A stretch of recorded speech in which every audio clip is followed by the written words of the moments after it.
Assalamualaikum warahmatullahi wabarakatuh. Perkenalkan, nama saya Ardita Puspitasari dari kelas 4B, mata kuliah Literasi ICT, Media dan Sumber Belajar dengan dosen pengampu yakni Bapak Farid Ibnu Wahid MPD. Di sini saya akan menjelaskan materi mengenai cerpen. Mulai dari pengertian cerpen, karakteristik cerpen, dan unsur-unsur cerpen. Nah, di sini teman-teman pasti sudah tahu apa itu cerpen. Dari pengertian singkat, cerpen yaitu cerita pendek. Namun, ada pengertian tertentu, yakni cerpen yaitu suatu karya sastra yang berbentuk prosa dan mempunyai sifat fiktif, di mana dalam karya sastra tersebut ada isi yang menceritakan atau menggambarkan suatu kisah yang dialami oleh seorang tokoh secara ringkas. Selanjutnya, karakteristik cerpen. Nah, di sini ada yang pertama konflik, yaitu berupa tunggal, yang kedua tokoh utama, yang ketiga waktu, dan yang terakhir karakter kata. Nah, di sini saya akan menjelaskan poin pertama terlebih dahulu, yaitu konflik. Sebagaimana dengan pengertiannya, konflik tunggal identik dengan satu persoalan dan satu kesan. Konflik di sini terdiri atas konflik persoalan, konflik antar personal, dan konflik situasi. Konflik persoalan yaitu konflik psikologis. Selanjutnya, konflik antar personal, misalnya konflik dengan orang lain. Selanjutnya, konflik situasi, misalnya konflik diri dengan situasi sekitar, contohnya dengan situasi sosial, politik, ekonomi, bencana alam, dan lain sebagainya. Yang poin kedua yaitu tokoh utama. Ada satu tokoh utama dalam cerpen, dan tokoh tersebut bisa tunggal, seperti kata aku, saya, dia, si A, ataupun si B. Bisa pula dengan jumlah tertentu, seperti kata mereka. Tokoh utama tergolong menjadi dua jenis, yaitu tokoh manusia dan tokoh yang dipersonifikasikan, misalnya hewan, tumbuhan, benda-benda, dan lain sebagainya. Penempatan tokoh utama dalam cerpen sebaiknya pada permulaan atau bagian awal pada cerpen. Yang selanjutnya yaitu waktu. Penulis fiksi yaitu Josip Novakovic tahun 2003 mengatakan, cerpen meliputi waktu dari beberapa menit, hari, sampai 1 atau 2 tahun. Umumnya tidak lebih dari 2 tahun. Kata-kata ini senada dengan yang pernah dikatakan oleh sastrawan yakni Roudal Tanjung Banua. Nah, ketika ia menjadi juri dalam lomba menulis cerpen tingkat pelajar se-DI Yogyakarta tahun 2004, yakni cerpen meliputi kurun waktu hingga 2 tahun.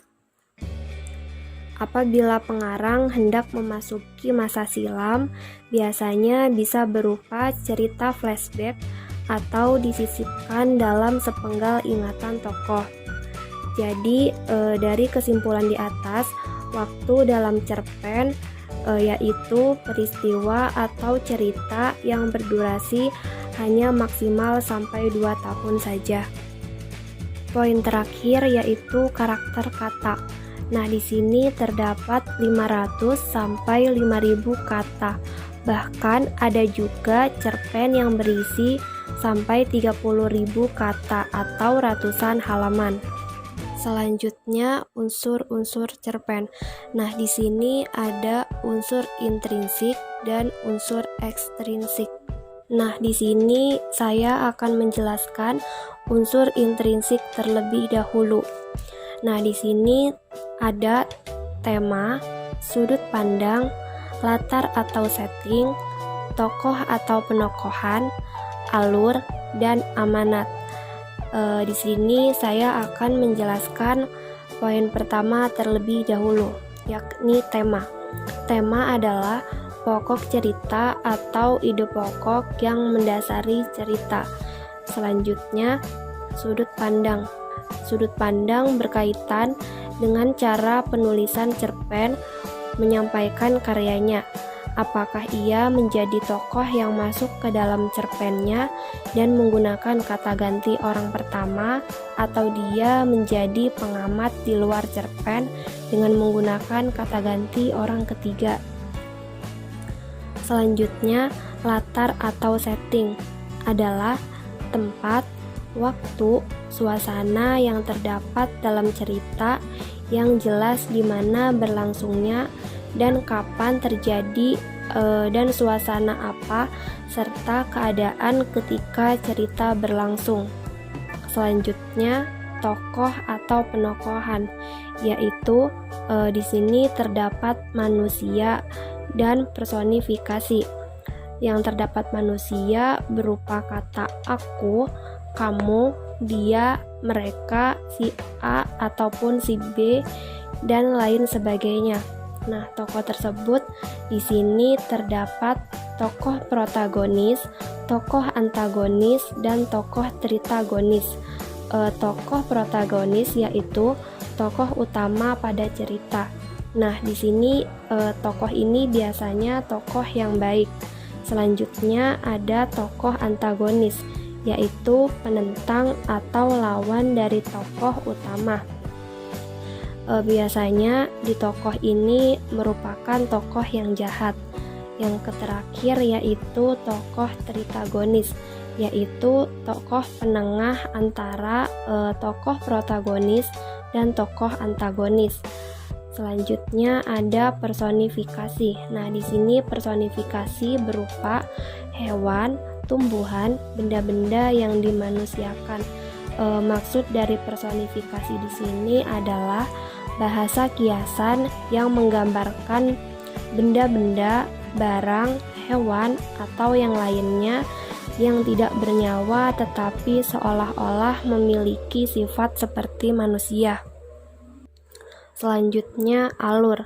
Alur adalah susunan peristiwa atau kejadian yang membentuk sebuah cerita. Nah, di sini ada alur maju, alur mundur, dan alur campuran. Alur maju adalah penceritaan rangkaian peristiwa dari awal sampai akhir. Selanjutnya, alur mundur merupakan penceritaan rangkaian peristiwa dari akhir kemudian terbalik ke awal. Dan yang terakhir ada alur campuran, yaitu perpaduan antara alur maju dan alur mundur. Dan yang terakhir ada amanat.